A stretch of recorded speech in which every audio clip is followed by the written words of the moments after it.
कि सारे लोग सामूहिक रूप से कहा कि नहीं, जातीय आधारित गणना होना चाहिए और मुख्यमंत्री जी ने उस चीज़ को करा करके पटल पर लाने का काम किया और जो लोग की जितनी आबादी थी उसके हिसाब से आरक्षण में प्रावधान किया। इसकी अगर श्रेय की बात की जाए तो इसकी श्रेय माननीय मुख्यमंत्री नीतीश कुमार जी को जा रहा है। नीतीश कुमार को जा रहा है? बिल्कुल, क्यों नहीं। हम लोग डिमांड कर रहे हैं और व्यक्तिगत रूप से हम निशांत जी से मिलकर इस बात को कहा है कि नहीं, आप आइए, आपकी ज़रूरत है पार्टी को, आप आइएगा तो पार्टी की ताकत बढ़ेगी और पार्टी की जब ताकत बढ़ेगी तो पार्टी से ही सरकार बनी है। बिहार में एनडीए की सरकार बनेगी, पूरे बहुमत से बनेगी, भारी बहुमत से बनेगी। कोई नहीं रोक सकता है एनडीए की सरकार बनने से, कोई नहीं रोक सकता है। और मुख्यमंत्री नीतीश बाबू बनेंगे, नीतीश बाबू बनेंगे, निश्चित बनेंगे।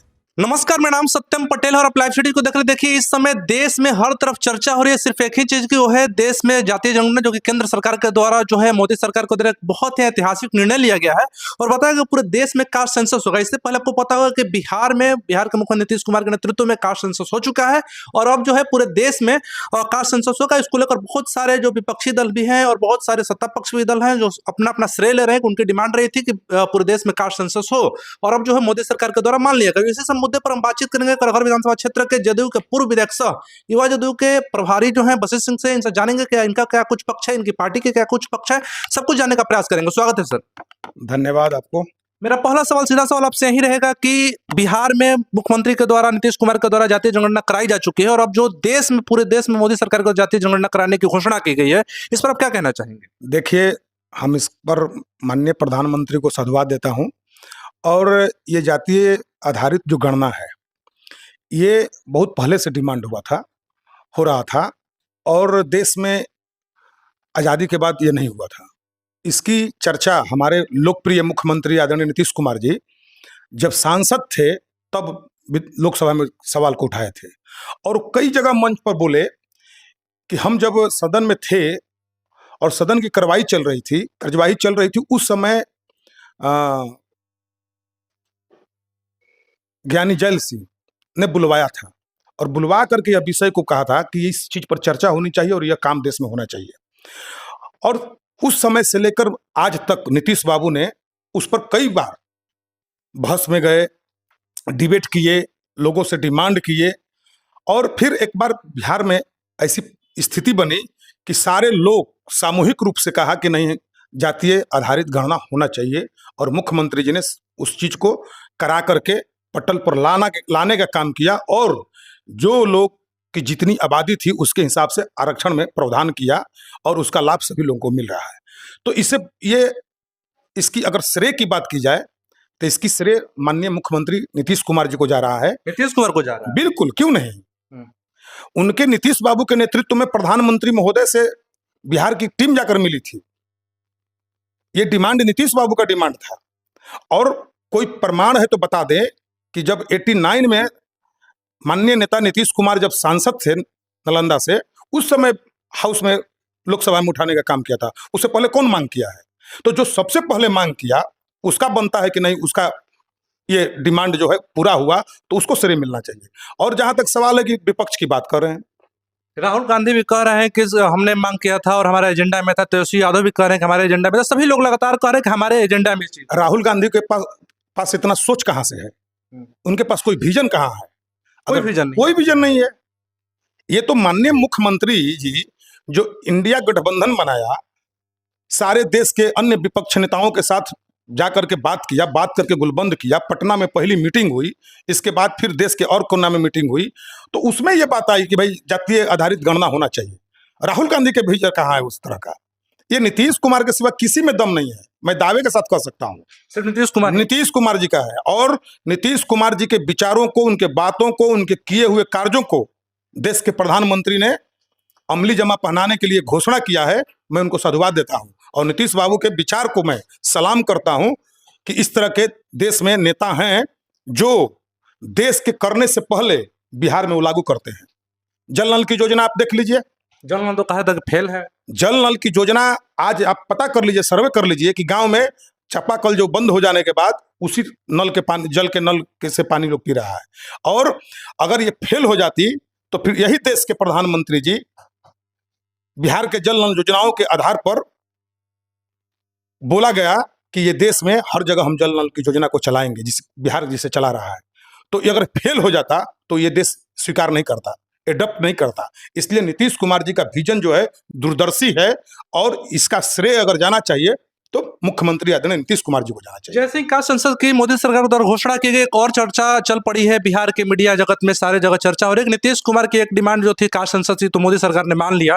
अब नीतीश कुमार के लंबे समय से मांग रही है यहाँ पर बिहार को विशेष राज्य का दर्जा दिया जाए। क्या लगता है कि मोदी सरकार बिहार इलेक्शन से पहले विशेष राज्य को दर्जा दे देगी क्या बिहार? देखिए, विशेष राज्य की दर्जा में हमारी पार्टी की डिमांड रहा है, और हमको याद है कि जब पार्टी हमारी जो बिहार के लोगों से, राष्ट्रपति से मिलने के लिए, प्रधानमंत्री से मिलने के लिए जो हम लोगों ने एक अभियान चलाया था, उस अभियान में लगभग 36,000 या 40,000 के आसपास मैंने सिग्नेचर करवाया था, समथिंग 50,000 के आसपास कहिए, और 1 लाख से ज़्यादा, 1 लाख से ज़्यादा करोड़ के लोग जाकर के हम लोगों ने बिहार के विशेष राज्य के दर्जा के सवाल पर हम लोग जाकर के, कमेटी गई थी पार्टी की, और मिल करके लोगों ने डिमांड किया था। उसके बाद लगातार हमारे नेता ने डिमांड किया कि बिहार को विशेष राज्य का दर्जा मिलना चाहिए, लेकिन उसके पीछे जो नीति आयोग है उसमें एक नियमावली होती है कि ये चीज को जब पूरा करेंगे तब जाकर के ही आपको विशेष राज्य का दर्जा मिलेगा। उसमें कहीं ना कहीं कठिनाई आ रही है, फिट नहीं बैठ पा रहा है। तो उसी के एवज में प्रधानमंत्री जी ने कहा कि मैं विशेष राज्य के दर्जा देने में अभी चूंकि टेक्निकल जो परेशानी हो रही है, उसके एवज में मैं बिहार को अलग से राशि देने का प्रावधान किया है। और देखिए आप, दोनों बजट में बिहार में विशेष पैकेज देने का उन्होंने काम किया, और जिसका नतीजा है कि बाढ़ के क्षेत्र में, सड़क के क्षेत्र में कई जगह से डेवलप हो रहा है। इसी साल चुनाव है, क्या लगता है कि जातीय जनगणना से फायदा मिलेगा क्या? बिहार विधानसभा का चुनाव भी होना है। देखिए, जातीय जनगणना से चुनाव का कोई लेना देना नहीं है, ये मेरा अपना मानना है। जातीय जनगणना से फायदा यह होगा कि जो गरीब लोग हैं, जिनकी कोई सुधि लेने वाला नहीं है इस देश में, उनकी भी चर्चा हो जाएगी कि इस जाति की इतनी आबादी है, और वो जितना कमजोर होगा उसके हिसाब से फिर विकास की गति उसको दिया जाएगा और उसको डेवलप किया जाएगा। जैसे बिहार में नीतीश कुमार जी ने किया कि जो गरीब थे उसके लिए अलग से प्रावधान किया, आरक्षण दिया, गरीब जो थे उनको पैसा दिया गया। उसी तरह से जो गरीब लोग होंगे उनको अधिक से अधिक कैसे समाज के मुख्य धारा में लाया जाए, उस पर केंद्र सरकार काम करेगी। एक और सवाल रहेगा कि चर्चा है नीतीश कुमार के पुत्र निशांत कुमार बिहार की राजनीति में सक्रिय हो जाएंगे आने वाले दिनों में। बिल्कुल, ये डिमांड है हम लोगों का। आप लोग का डिमांड? हाँ, मेरा डिमांड भी है। हम युवा के बिहार के प्रभारी हैं जनता दल यूनाइटेड के, और एक्स एमएलए भी हैं। पार्टी जो आदेश करती है हम लोग बिहार का घूमते हैं और बिहार के हर जगहों पर जाते हैं। ये बिहार में जो पार्टी के युवा लोग हैं, जो छात्र हैं, जो और पढ़े लिखे लोग हैं, किसान भी हैं, लोगों का ये कहना है कि अब निशांत जी को पार्टी में आना चाहिए, संगठन के काम को देखना चाहिए, और पार्टी के गतिविधि में शामिल होना चाहिए, और पार्टी का नेतृत्व करना चाहिए। कहा जाता है नीतीश कुमार परिवारवाद के विरोधी रहे हैं, कहीं अगर निशांत आएंगे तो विपक्षी लोग उन पर आरोप लगाएंगे वो भी परिवारवाद को बढ़ावा दे रहे हैं। देखिए, लोकतंत्र में सब संविधान से चलता है, और लोकतंत्र में कहीं संविधान में नहीं लिखा गया है कि नेता का बेटा संगठन के काम नहीं कर सकता है और कार्यकर्ता बन के काम नहीं कर सकता है। जो नेता के बेटा संगठन में काम करे, कार्यकर्ता बन के काम करे, और काम करते करते अगर ऊंचाई तक जाए तो उस पर परिवारवाद नहीं लग सकता है। अभी जरूरत है, निशांत की जरूरत है हमारी पार्टी को। हम लोग डिमांड कर रहे हैं, हम लोग डिमांड कर रहे हैं, और व्यक्तिगत रूप से हम निशांत जी से मिलकर इस बात को कहा है कि नहीं, आप आइए, आपकी जरूरत है पार्टी को, आप आइएगा तो पार्टी की ताकत बढ़ेगी, और पार्टी की जब ताकत बढ़ेगी तो पार्टी से ही सरकार बनी है, और उसी सरकार का नतीजा है, और नीतीश कुमार का देन है बिहार में माननीय मुख्यमंत्री महोदय का, कि आज बिहार में अमन चैन शांति है। क्या था बिहार में जी? कुछ नहीं था। क्या था बिहार में? आज उठाकर देख लीजिए आंकड़ा, आज से 20 वर्ष पहले का। इसलिए नीतीश बाबू ने जो काम किया है, जो उनकी सोच है, जो उनकी विजन है, मैं समझता हूं कि देश के अव्वल स्थान पर है, और जो बिहार में उन्होंने काम करते हैं, देश उसको बाद में एडॉप्ट करता है। ये मीडिया के उपज है और कुछ नेताओं की साजिश हो सकती है, लेकिन अभी तो 38 जिला का दौरा किए, यात्रा किए ना, कहाँ कोई प्रॉब्लम आया? और पहला बार ऐसा है कि यात्रा किए और वहां के जो मूल समस्या था उस समस्या का समाधान करके कैबिनेट में उसको पैसा देने का काम किया, और सब जगह काम लग गया। अगर सोच सही नहीं होता, स्वस्थ नहीं होते, तो ये कहां से हो सकता था?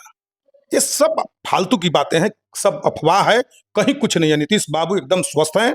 नीतीश बाबू के नेतृत्व में बिहार आगे बढ़ेगा, चलेगा। और ये मैं नहीं कह रहा हूं, बिहार की जनता भी कह रही है।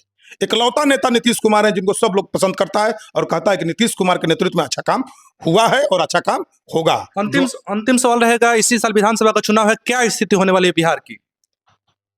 बिहार में एनडीए की सरकार बनेगी, पूरे बहुमत से बनेगी, भारी बहुमत से बनेगी। कोई नहीं रोक सकता है एनडीए की सरकार बनने से, कोई नहीं रोक सकता। कोई नहीं रोक सकता है। और मुख्यमंत्री नीतीश बाबू बनेंगे, नीतीश बाबू बन जाए? बनेंगे, निश्चित बनेंगे, कोई दिक्कत नहीं है। तो देखिए, आप सुन रहे थे करगर विधानसभा क्षेत्र के पूर्व जदयू विधायक सहिवा जदयू के प्रदेश प्रभारी वशिष्ठ सिंह को से बताया कि इस बार जो है एनडीए की सरकार बनेगी। और साथ ही साथ तमाम बातें कही कि जातीय जनगणना जो हो रही है उसमें सबसे बड़ा श्रेय जो है मुख्यमंत्री नीतीश कुमार को जाता है, जो कि सबसे पहले उन्हीं के नेतृत्व में जो है इसके बिहार में जो है कास्ट सेंसस कराई गई थी और सबसे पहले डिमांड भी रखी गई थी। इस खबर पर लगातार हम बने ऐसी खबरों के लाइव फीड के साथ। बहुत बहुत धन्यवाद।